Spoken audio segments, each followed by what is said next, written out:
Hello everyone, नमस्ते। रेखाको किचनमा तपाईहरुलाई स्वागत छ। आजको भिडियो चाहिँ एकदमै इन्ट्रेस्टिङ हुनेछ, तपाईहरुलाई एकदमै मनपर्छ।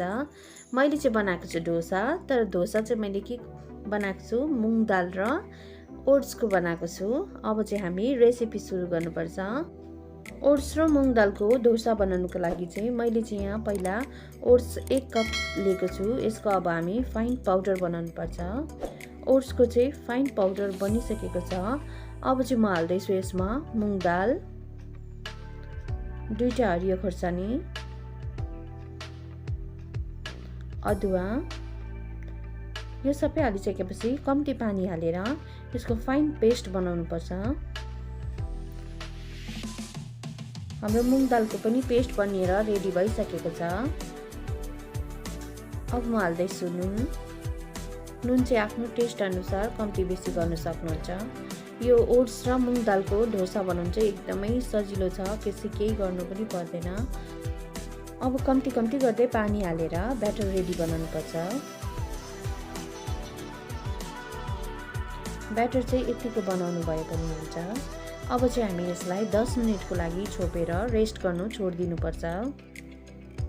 10 मिनेट भइसकेको छ। अब चाहिँ हामी चेक गर्नुपर्छ।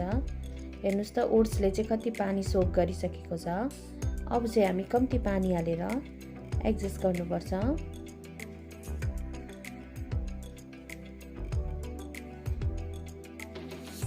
यतिको बनाउनु भयो भने हुन्छ। अब चाहिँ हामी डोसा बनाउनु पर्छ। मैले चाहिँ यहाँ अगाडि नै प्यानलाई तताएर राखिसकेको छु। अब म हाल्दैछु यसमा कम्ती तेल हालेर चाहिँ सबै जग्गा स्प्रेड गरिदिनुहोस् होला। अब म माथिबाट पानी स्प्रिङ्कल गर्दैछु। यसो गर्नुभयो भने चाहिँ मुनिको टेम्परेचर चाहिँ हाई नै हुन्छ, माथिको टेम्परेचर चाहिँ डाउन हुन्छ। डोसा बनाउँदा चाहिँ यो स्टेप चाहिँ एकदम फलो गर्नुहोस् होला। अब चाहिँ म पेपर टावलले पुस्दैछु। अब म हाल्दैछु यसमा अघि बनाएर राखेको ब्याटरलाई चाहिँ बिचमा राखेर हल्का हातले यसरी एउटै डाइरेक्सनमा घुमाउनु पर्छ। पातला लेयर बनाउनु पर्छ।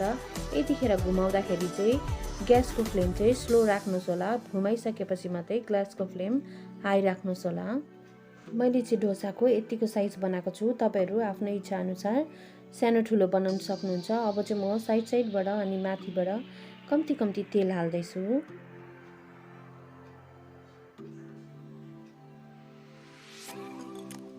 हाम्रो चाहिँ डोसा पाकेर रेडी भइसकेको छ। हेर्नुहोस् त कस्तो मजाको कलर आएको छ। अब म हाल्दैछु माथिबाट डोसाको लागि मसला। यो मसला चाहिँ मैले अगाडि नै बनाएर राखिसकेको थिएँ। यदि तपाईहरुलाई यसको रेसिपी चाहिन्छ भने तपाईहरु कमेन्ट गर्न सक्नुहुन्छ। म बनाएर तपाईहरुसँग शेयर गर्नेछु।